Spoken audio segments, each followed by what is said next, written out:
We did the topic yesterday. He's not going to Cincinnati. If Myles was offered a record-breaking contract, would he take it? And we all said, Tyvis made a good point, you don't say no to $40 million. Now, about 33 minutes after we got off the air yesterday, Mary Kay tweeted this. Quote, Myles Garrett, not open to a contract extension with the Browns, league sources tell Cleveland.com. So, G, where do we go from here? Can we talk about that report for a second? I love Mary Kay. But isn't that the most Captain Obvious report of all time? That's like saying someone is filed for divorce, and then you have breaking news. This person is not open to a reconciliation. Yeah, they're not going to counseling. It's worth mentioning, though, the report before that report. So 2 reports ago was the Browns interested in making Myles Garrett the highest paid non-quarterback in football. I understand that. Yeah, but I was not surprised at all. But I was surprised that it was a story. It's just public posturing on both sides. The Browns are saying we are not trading him. I don't care what the offers are. We're not picking up the phone. What it is they're digging more shovels of dirt into their stance. Eventually, they're dug in. Eventually, somebody will blink. They always do. And listen, I'm with Jason here. It won't happen now because of all of the money involved, moving around, and they got to restructure deals just to trade him. That's not going to happen. It's going to happen sometime during the summer or as we get closer to the season. And here's what happens. And this is why I think it is smart to move Myles Garrett. He's already said he doesn't want to play. Now you're Kevin Stefanski, right? You're in the hot seat.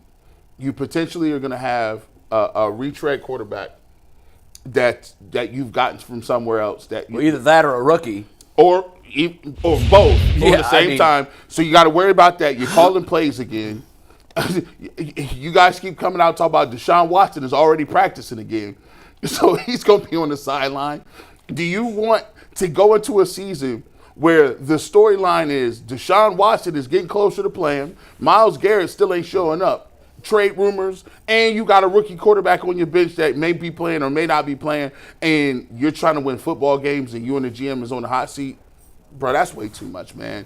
If you thought it was too much before, it's crazy right then. Like, at that point in time, it sucks. You should just rip the Band-Aid off. Myles Garrett is not going to play anymore. He's already made his mind up where he wants to go and how to move. And he told you basically how he was thinking. Like, he's learning, and don't get mad at this, he's not learning from LeBron James, but the LeBron James school of controlling your destiny is, look, I'm going to burn the bridge, I'm going to walk across this bridge and then burn it so I can't walk back. That's what doing that during Super Bowl was. Mm-hmm. That's what's doing that during and coming out publicly and saying these things, because you don't want to get scared halfway through and say, man, did I do too much? Well, I do like my teammates. Maybe we is going to be better. No, they took that all off the table. He said what he said, and he said it in a way that made it very difficult for him to come back and join the Browns. I agree with that, and Jay, I think you're probably going to agree with it wholeheartedly. I'm curious to see.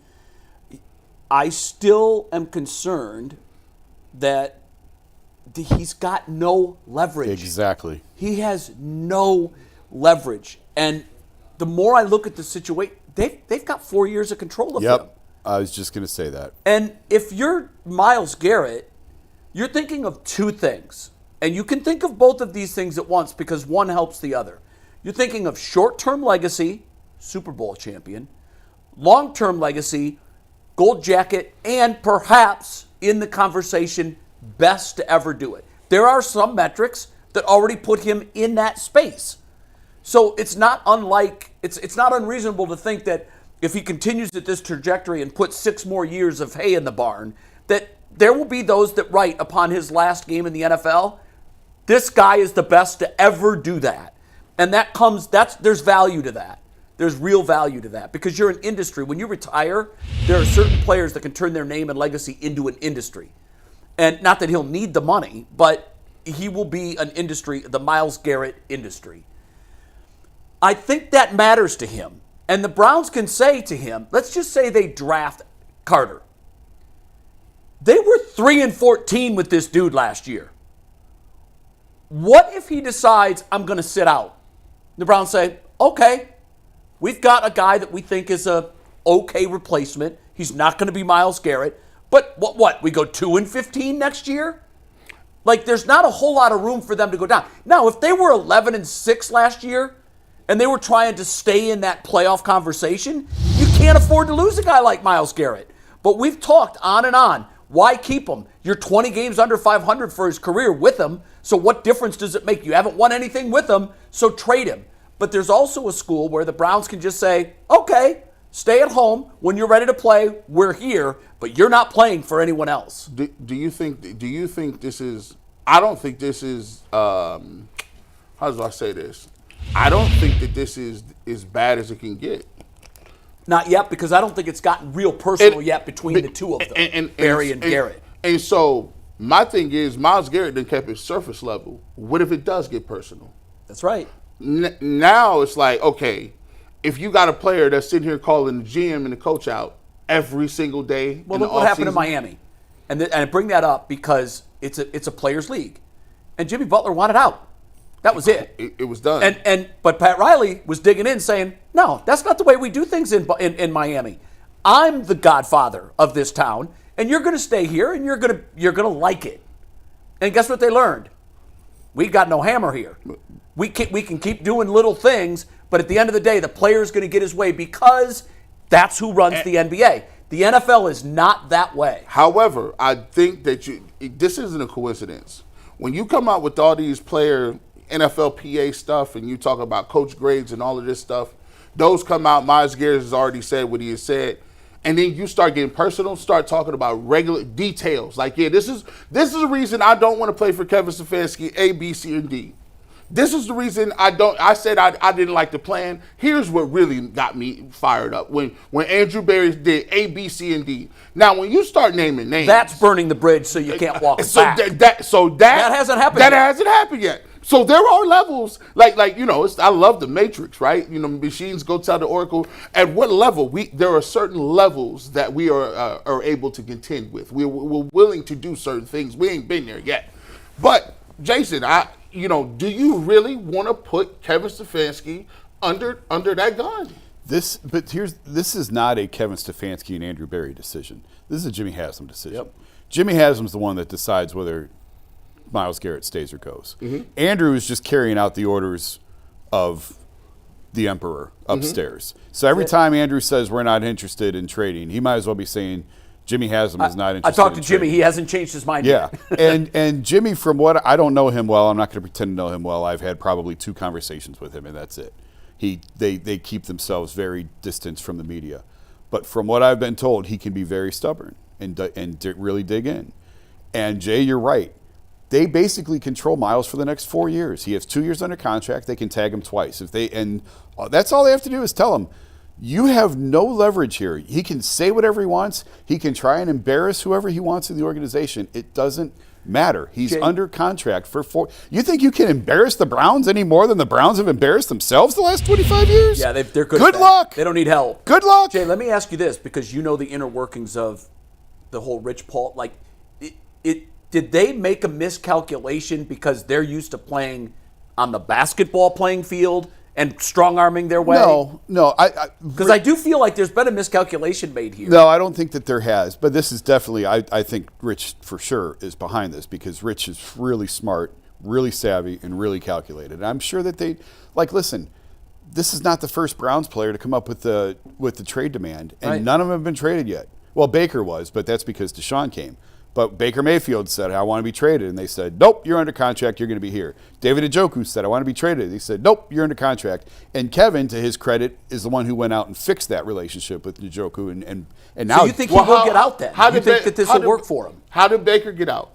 Deshaun came. Well, he stopped returning any calls. Well, that was that led to the pursuit of Deshaun. All I'm saying is this. But there is no Myles Garrett to go get. In this instance, I look at it. I look at it like this with Myles Garrett. I say, okay, if is he what is he willing to do to get out? Because is he willing to burn that bridge and get? Are you willing to burn it? Are you willing to sit out? And his I guess his ultimate plan has to be, well, listen, if I don't play and they got a rookie quarterback, or a retread quarterback, they could be 1-6. The reason I don't think he's willing to sit out, Jay, he has talked about personal achievement. Absolutely. Almost more than any player I can think of. The clock is ticking on career sacks, and that's he the most precious understands number. that, and he also understands the rate which he's on, and he's actually, even though he's the youngest to 100, he didn't do it in the shortest amount of time. So he knows that to miss one game is likely to miss one sack, and to miss 6 games misses 6 sacks. Now you're that much more behind the all-time pace. However, he doesn't want to do that. His calculation is if I can win a Super Bowl, I'll give up to 6 games. Who cares? But see, what I'm saying is that kind of defies what he has been about. But he's telling you. He has been about, not to say that he's not about winning. He's telling you. But he wants to win. That's why he's moving. I know, but heretofore, he starts the season saying, yeah, this is the year I want to be the defensive player of the year. He's got that. No one really does that. Everybody, when they show up to camp, says, I think we've got the team to win the Super Bowl. It's team-oriented. And now that he's got the individual piece of hardware, now he wants to add the team hardware. Yes. But here's the problem with that. And I get that he wants to go to a winner. He doesn't control where he's going to go. That's right. He does not control where he's going to go. So he might pitch a fit and say, I want to be traded. But what happens, and this is certainly possible, what happens if they work a trade and he goes to Jacksonville? Uh-oh. That's part of the calculus. And that's why I think they've just made a miscalculation, because I'm looking at this. It's going to be black or white. When the dust settles, it'll be black or white. Either the Browns got what they wanted or Myles got what he wanted. And for Myles to get what he wants, there's 2 elements to it. It's not just about getting out of Cleveland. It's about going to a team that he thinks he can win a Super Bowl in the next 5 years. I agree. And he has zero control over that. But I do believe that in his heart of hearts, Myles Garrett is saying, you will mess up before that even gets to that point. You're going to go 1-something. You might go 2-something. Hell, what's the difference between 1-something and 3-something? But here's the point. It's all ass. He's calculating that the fan base is already going to be upset about the stadium. They're already upset about Deshaun Watson. They're already upset that they're going to have to see Myles Garrett sitting on the sideline, and they still don't got a quarterback. If you start off 1-something, they'll be fired. And then the next GM, they'll come in and say, the first thing we got to do is we got to get rid of Myles Garrett. We'll get him up out of here. If the Browns, the reason you trade Myles is because it's in the best interest of the franchise, not because Myles told you to. Right. And that's really what it comes down to. And you go back and look, like Deshaun went to Houston and asked for a trade, and they granted it. So that can happen, and I don't know all the reasons behind it, why Houston was so quick to move off him, even before all of this stuff came out. Yeah, that Rolodex. Not playing. Go ahead. But well, they knew something, didn't they? They knew a little something. And maybe they knew the smoke was coming when they first agreed to it. But the reason you do it, if you're the Browns, it's not because Myles is throwing a tantrum. It's not because Myles is asking for a trade. It's because you look at it and say, we missed with this window of players. Yes. And he gives us an opportunity. And he gives us an opportunity. Yeah. And that's why you do it. It's not because Myles told you. And I agree with that. But again, so the Browns could actually come to that decision. And at some point they have to measure what's their pain tolerance. Yeah. And we're going to find out. What's interesting to me about this is in the past, I have been surprised at how the fan base can help drive the front office decision making. And I think to a degree that goes on in a lot of places. It doesn't go on in places like Pittsburgh, where they wanted Canada out. They were practically storming the complex with pitchforks, and they were going to burn the place down. And you know what? The Rooney family held true to what they always do. We don't fire coaches in season. We're going to make a change at the end of the year, and they did. But you don't acquiesce to the fans. What's interesting to me, and this is where we're pivoting to our next topic, and I can't wait to hear what you guys have to say on this. At what point does the fan pain tolerance reach its threshold? Like right now, I think fans are pretty ambivalent. I think they love Myles, and they want Myles to stay. And if he ended up staying, they would be happy with that. But at what point does the fan base turn and say, get him out of here? Like, is there anything he can do to make that happen? There's already some people that are already turning. It's already turning. Yeah. Do you think so? Oh, yeah. Yeah, there's like... Because most of the fans I've talked to said, man, I hope they keep him. I don't want him to trade him. Because anytime when people ask for trades, a lot of fans internalize that. They think that you're breaking up with them. They don't see that you're breaking up with the organization. They're like, what do you mean? The organization is us. We're Yeah. the fan base. You're leaving us. Yeah. I don't like that. So there's a small pop, I would say maybe 15, 20% that have even changed over the long time, over the short period. But as you keep going longer and longer and longer and longer, you'll eventually get people tired of hearing about the story. And then those people will trickle on in and say, listen, just get it done. Do you have a sense that if you had to guess right now, does he play another down for the Browns? I think that they will trade him, but I don't think it's anytime soon. Right, so it'd be after the new league year. But that could also mean that he doesn't play. You don't think he'll start the season with the Browns and then be traded? No. So he's done. He's played his last. Yeah. I mean, I don't know that. No, I'm just asking a hunch. But that would be my hunch. And that's your hunch, I know, right, Garrett? Yeah, I think he's done. It is going to be all into the and I don't like it. That's why I would prefer it gets done now because the offseason is going to be crazy. Like, well, it can't happen before the draft. No. I'm talking about into camp. I don't even think they have the money to even trade them before the draft. It would be very hard. Yeah. It would be very, very hard. Yeah, I don't see it happening either. Not impossible. Before the draft. Not impossible, but it would be difficult. I put a poll up just to give you guys a little context, and we'll move on to our next topic. I just said, are you guys sick of the Myles Garrett trade request / contract saga? Over 400 votes, so pretty good sample size. 82% yes, we're sick of it. So I do think it's starting to change. I'm not sure if it's turning on Myles completely, but the tides are certainly starting. Yeah, but that doesn't really tell us what their sentiment is. Like, right. Are they pro Browns or are they pro Myles? I'm just saying I think they're ready to move on. I'm tired of it too. I'm tired of it too. And I'll tell you what would work. If they draft a quarterback and he's good, nobody will care. Yep. Myles Garrett. Well, that was what happened? We don't know anything about Myles that. who?